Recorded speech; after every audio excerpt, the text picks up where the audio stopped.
بسم اللہ الرحمن الرحیم۔ السلام علیکم۔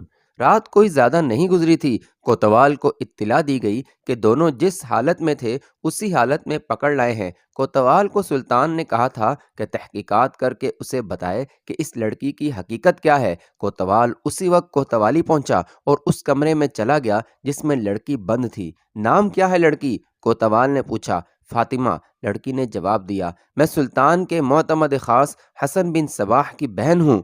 ہمیں معلوم ہے حسن بن صباح کہاں کا رہنے والا ہے؟ کوتوال نے کہا، ہم وہاں سے معلوم کریں گے کہ اس کی کوئی بہن ہے بھی یا نہیں۔ میری ایک بات سن لو، بہت ہی اذیت ناک موت مرو گی۔ اپنے متعلق ہر بات سچ بتا دو۔ کیا آپ اس جسم کو اذیت دیں گے؟ لڑکی نے جذبات کی حرارت سے کھلی ہوئی مسکراہٹ سے کہا۔ اس کی آنکھوں میں سفلی جذبات کا خمار تھا۔ کہنے لگی، مرد اتنا زیادہ تو نہیں سوچا کرتے، میرے قریب آ جائیں۔ اس کے سر پر اوڑھنی نہیں تھی، اس کے بال کھلے ہوئے تھے۔ ان بالوں کو ہاتھ لگا کر دیکھیں، اس نے کہا۔ ان پر ہاتھ پھیر کر دیکھیں، ریشم اور مخمل جیسے ملائم ہیں۔ کوتوال آخر مرد تھا، فرشتہ نہیں تھا۔ اس لڑکی کے جسم اور بالوں کو دیکھ کر اس کے جسم نے جھرجھری لی اور اس پر خاموشی طاری ہو گئی۔ وہ آہستہ آہستہ لڑکی کی طرف بڑھا۔ اس کا دایاں ہاتھ اوپر اٹھ رہا تھا۔ قریب جا کر اس کا ہاتھ لڑکی کے سر پر چلا گیا اور اس کی انگلیاں لڑکی کے بالوں میں رینگنے لگیں۔ اس کا دوسرا ہاتھ لڑکی نے اپنے دونوں ہاتھوں میں لے لیا۔ کوتوال فرائض کی دنیا سے ایک ہی اڑان میں رومانوں کی کہکشاؤں میں جا پہنچا۔ خدام! اسے کسی کی آواز سنائی دی، کسی نے اسے پکارا تھا۔ اس نے چونک کر دروازے کی طرف دیکھا، دروازہ بند تھا۔ ایک خیال رکھنا خدام! اسے کمرے میں وہی آواز پھر سنائی دی۔ سنا ہے لڑکی بہت ہی حسین ہے۔ اگر تحقیقات تک نوبت آ گئی تو یہ یاد رکھنا کہ تم کوتوال ہو، یہ بھی یاد رکھنا کہ دھوکہ مجھے دیا گیا ہے۔ میں اس سلطنت کا سلطان ہوں۔ میں فرائض میں بددیانتی اور بدمعاشی برداشت نہیں کیا کرتا۔ یہ الفاظ سلطان ملک شاہ کے تھے جو اس نے احتشام مدنی اور لڑکی کو اکٹھے پکڑنے کی ہدایات دیتے ہوئے کہے تھے۔ کوتوال خدام کی انگلیاں لڑکی کے ریشم جیسے ملائم بالوں میں رینگ رہی تھیں اور لڑکی اس کے دوسرے ہاتھ کو اپنے دونوں ہاتھوں میں مسل رہی تھی۔ کوتوال کے ذہن میں سلطان ملک شاہ کے الفاظ ایسے گونجے جیسے سلطان اس بند کمرے میں کھڑا بول رہا ہو۔ کوتوال کی آنکھوں کے آگے بجلی سی چمکی، پھر تاریکی آ گئی۔ کوتوال کا وہی ہاتھ جو لڑکی کے نرم و ملائم بالوں میں رینگ رہا تھا مٹھی بن گیا۔ اس مٹھی میں لڑکی کے بال تھے۔ کوتوال نے بالوں کو اتنی زور سے کھینچا کہ لڑکی کی چیخ نکل گئی۔ درد کی شدت سے اس کا منہ کھل گیا۔ سچ بتا، تو کون ہے؟ کوتوال نے بالوں کو مٹھی سے مروڑتے اور کھینچتے ہوئے کہا۔ تیرے بال چھت کے ساتھ باندھ کر تجھے لٹکا دوں گا۔ درد سے لڑکی کے دانت بجنے لگے۔ کوتوال نے لڑکی کو بالوں سے پکڑتے ہوئے اوپر اٹھایا اور فرش پر پٹخ دیا۔ مر جا یہاں، کوتوال نے کہا، تیری کوئی نہیں سنے گا۔ سچ بتا، تو کون ہے؟ کوتوال کو اس پر بھی غصہ تھا کہ لڑکی نے اسے بھٹکا دیا تھا۔ وہ بول نہیں رہی تھی۔ کوتوال نے اس کی ایک ہاتھ کی انگلیوں کو ایک شکنجے میں جکڑ دیا اور شکنجے کو تنگ کرنا شروع کر دیا۔ لڑکی کی چیخوں سے چھت لرزتی محسوس ہوتی تھی۔ وہ آخر لڑکی تھی، کہاں تک برداشت کرتی؟ اسے مردوں کی انگلیوں پر نچانے کی ٹریننگ دی گئی تھی۔ یہ تو اسے کسی نے بتایا ہی نہیں تھا کہ کبھی وہ پکڑی بھی جا سکتی ہے۔ اس پر غشی سی طاری ہو رہی تھی۔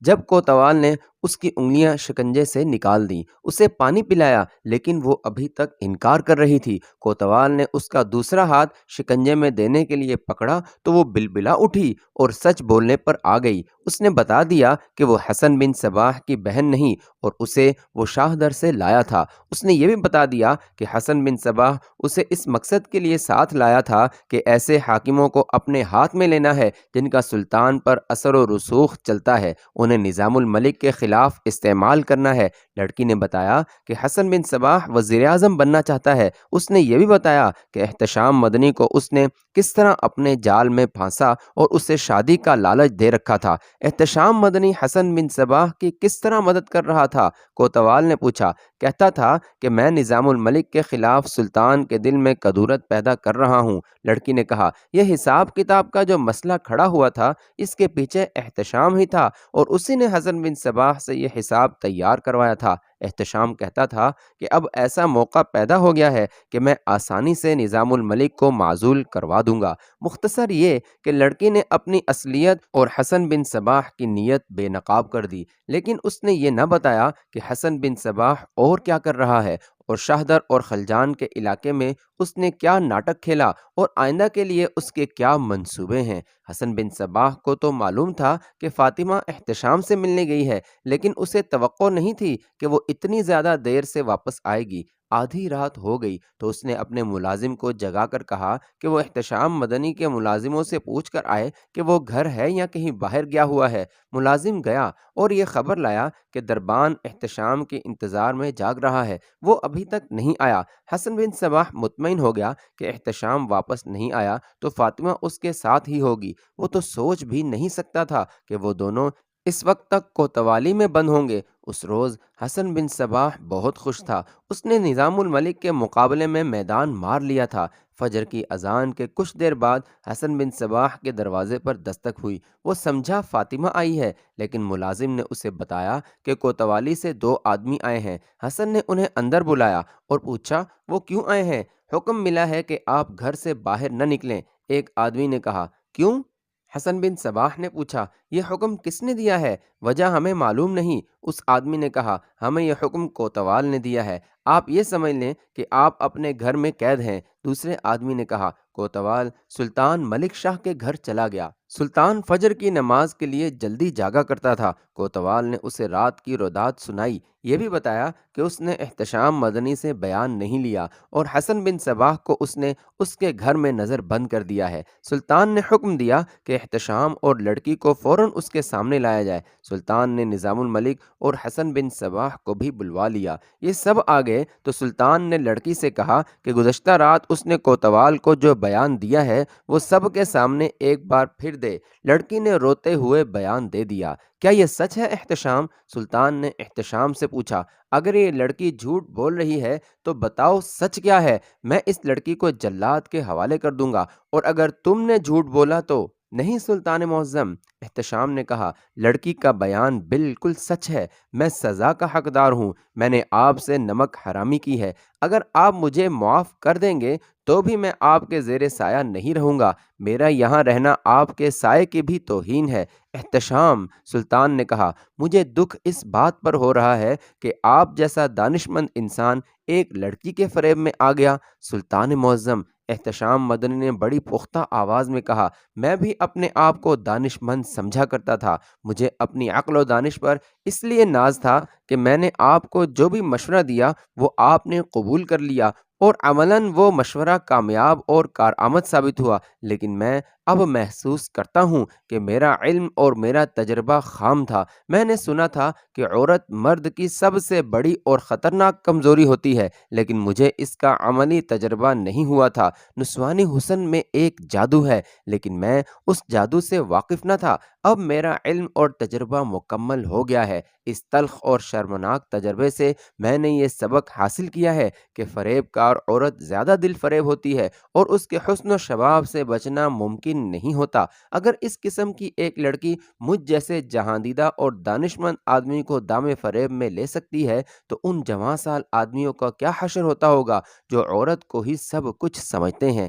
اس میں کوئی شک نہیں کہ عورت نے بادشاہوں کے تخت الٹے ہیں۔ میں یہی سبق لے کر آپ کے دربار سے ہی نہیں بلکہ آپ کی سلطنت سے ہی نکل جاؤں گا۔ اگر آپ سزا دینا چاہتے ہیں تو میرا سر حاضر ہے، اس کا فیصلہ میں بعد میں کروں گا۔ سلطان نے کہا آپ بیٹھیں۔ سلطان حسن بن صباح سے مخاطب ہوا کیوں حسن، تم کیا کہتے ہو؟ اگر اس لڑکی کو جھٹلا سکتے ہو تو بولو، لیکن بہتر یہ ہے کہ خاموش رہو، جھوٹ بولو گے تو بہت بری سزا دوں گا۔ یہ لڑکی میری بہن نہیں، حسن بن صباح نے کہا، میں اسے ایک یتیم اور بیوہ لڑکی سمجھ کر اپنے ساتھ لے آیا تھا۔ اگر آپ کا کوئی حاکم اس لڑکی کو غلط راستے پر چلانے کی کوشش کرتا ہے تو اس میں میرا کیا قصور ہے؟ اس لڑکی کی حالت دیکھیں، اس کا چہرہ دیکھیں، صاف پتہ چلتا ہے کہ اس پر تشدد کیا گیا ہے اور اس پر دہشت طاری کر کے یہ بیان دینے پر مجبور کیا گیا ہے۔ حسن بن صباح کوئی ایسا کچا آدمی نہیں تھا کہ احتشام کی طرح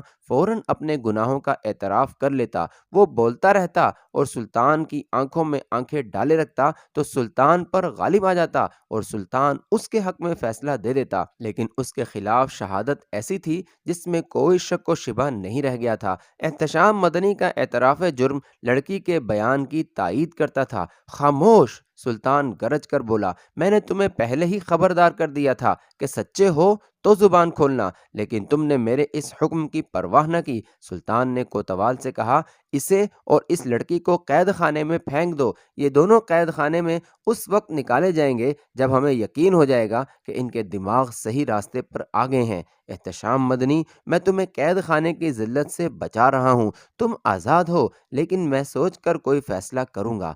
سلطان معظم خواجہ حسن نظام الملک اٹھ کھڑا ہوا اور بولا، عفو اور درگزر کا جذبہ اللہ کو عزیز ہے۔ اسلام کی یہ شان ہے کہ دشمن کو بھی بخشا جا سکتا ہے۔ انہوں نے مجھے نقصان پہنچانے کا ایک منصوبہ بنایا تھا اور مجھے اس عزت اور بلند مقام سے گرانے کی کوشش کی تھی جو مجھے اللہ نے عطا کیا ہے۔ میں انہیں اللہ کے نام پر معاف کرتا ہوں، میں انہیں معاف نہیں کر سکتا۔ سلطان نے غصے کے عالم میں کہا۔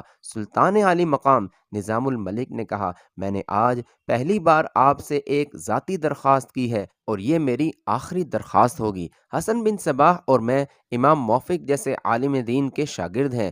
حسن قسم پرسی کی حالت میں میرے پاس آیا اور میں نے اسے روزگار اور وقار مہیا کیا تھا۔ میں اسے گناہ سمجھتا ہوں کہ یہ گناہگار ہی صحیح، لیکن میری وجہ سے قید میں پھینک دیا جائے۔ سلطان کچھ دیر نظام الملک کے منہ کو دیکھتا رہا۔ وہ شاید سوچ رہا تھا کہ کوئی انسان اتنے بلند کردار والا بھی ہو سکتا ہے۔ میں تمہاری قدر کرتا ہوں خواجہ حسن توسی، سلطان نے کہا، لیکن میں انہیں یہاں نہیں دیکھ سکتا۔ میں حسن بن صباح اور اس لڑکی کو زندان میں بند نہیں کروں گا۔ حسن بن صباح اور یہ لڑکی ابھی اس شہر سے نکل جائیں۔ سلطان نے کوتوال سے کہا، اپنے آدمی بھیجو جو انہیں شہر سے نکال کر آئیں۔ حسن بن صباح اور اس لڑکی کو اسی روز شہر بدر کر دیا گیا۔ نظام الملک کو روحانی اطمینان محسوس ہوا کہ اس نے اتنے بڑے فریب کار کو معاف کر کے خداوند تعالیٰ کو راضی کر لیا ہے، لیکن نظام الملک کو معلوم نہیں تھا کہ اس نے ایک بڑے ہی زہریلے ناگ کو بخش دیا ہے، اور وہ وقت بھی تیزی سے چلا آ رہا ہے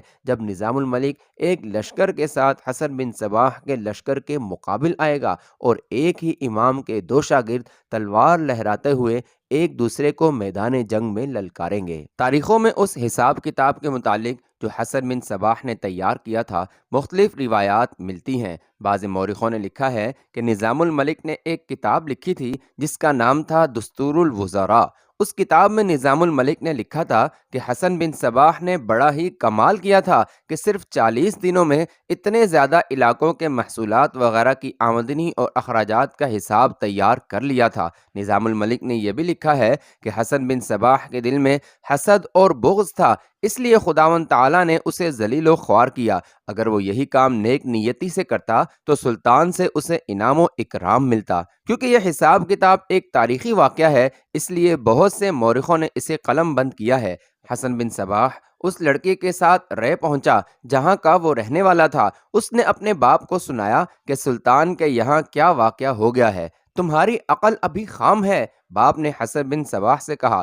تم تمام کام بیک وقت اور بہت جلدی ختم کرنا چاہتے ہو، جلد بازی سے بچو۔ تم نے اپنی ملازمت ہی نہیں کھو دی بلکہ سلجوقی سلطنت کھو دی ہے۔ اب میں تمہیں مصر بھیجوں گا، وہاں کے کچھ لوگ یہاں آ رہے ہیں۔ رے کا امیر ابو مسلم رازی تھا جو کٹر اہل سنت والجماعت تھا۔ اسے خفیہ رپورٹیں مل رہی تھیں کہ حسن بن صباح کے باپ کے یہاں مصر کے عبیدی آتے رہتے ہیں۔ سلجوقی عبیدیوں کو اپنا اور اسلام کا بہت بڑا دشمن سمجھتے تھے، کیونکہ عبیدیوں کا اپنا ہی ایک فرقہ تھا جو ایک جنگی طاقت بنتا جا رہا تھا۔ ان دنوں مصر پر عبیدیوں کی حکومت تھی۔ سلطان ملک شاہ کی طرف سے ابو مسلم رازی کو ایک تحریری حکم نامہ ملا کہ اس کے شہر رے کے باشندے حسن بن صباح کو سرکاری عہدے سے سبکدوش کر کے نکال دیا گیا ہے۔ اس شخص پر نظر رکھی جائے کیونکہ یہ شخص بڑا پکا فریب کار ہے اور اپنے سابقہ عہدے کو فریب کاری میں استعمال کر سکتا ہے۔ ابو مسلم رازی کو مخبروں سے کچھ ایسی رپورٹیں بھی ملی تھیں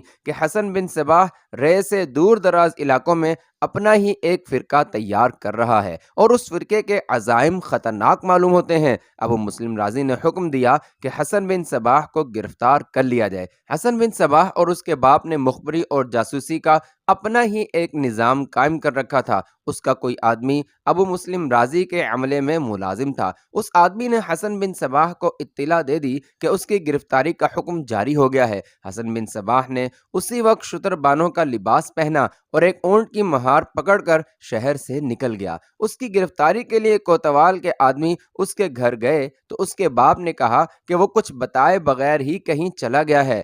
اس وقت حسن بن صباح اونٹ پر سوار شہر سے بہت دور چلا گیا تھا۔ اس کے قریب سے گزرنے والے اسے غریب سا شتربان سمجھتے تھے۔ کسی کے وہم و گمان میں بھی نہ تھا کہ شتربان کے لباس میں چھپا ہوا یہ شخص ایسے کارنامے کر دکھائے گا جو الف لیلا کی داستانوں سے زیادہ سنسنی خیز اور ناقابل یقین ہوں گے، اور یہ شخص انسانیت اور تاریخ کے رونگٹے کھڑے کر دے گا۔ حسن بن صباح تو بھیس بدل کر نکل گیا، لیکن وہ لڑکی جسے وہ اپنے ساتھ مر لے گیا تھا اور سب کو بتایا تھا کہ یہ اس کی بہن ہے اور اس کا نام فاطمہ رکھا تھا، وہ ایک بڑے ہی بے رحم شکنجے میں آ گئی تھی۔ سلطان ملک شاہ نے اسے بھی حسن بن صباح کے ساتھ اپنے دارالسلطنت سے نکال دیا تھا۔ حسن بن صباح تو وہاں وزیر اعظم بننے گیا تھا اور اس لڑکی کو اس نے اس مقصد کے لیے استعمال کیا تھا، لیکن اسی لڑکی کی زبان نے اس کا وزیر اعظم بننے کا خواب چکنا چور کر دیا۔ اس لڑکی کا اصل نام شمونہ تھا۔ احمد بن عطاش کے آدمیوں نے ایک قافلے کو لوٹا تھا اور دیگر مال و دولت کے ساتھ چند ایک لڑکیوں کو بھی پکڑ لائے تھے، جن میں 3 4 11 سے 14 سال کی عمر کی تھیں۔